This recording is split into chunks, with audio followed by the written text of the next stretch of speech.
Sabi nga nila sa pelikula, maliit man o malaki ang gagampanan mong role. Ang mahalaga, mabigyan mo ng hustisya. Paano kung ang role mo ay kakaiba? Kaya mo bang pangatawanan? Panoorin.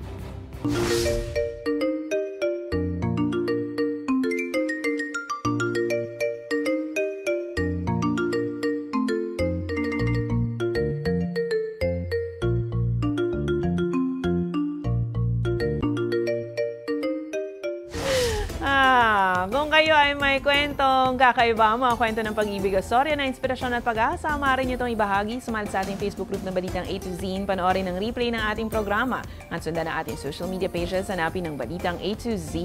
Ang ating pabaong quote of the night ay mula sa French writer at poet na si Antoine de Saint-Exupéry. Sabi niya, ang tamang pagtingin ay nagmumula lamang sa puso, pero ang mahalaga ay ang hindi nakikita ng mga mata.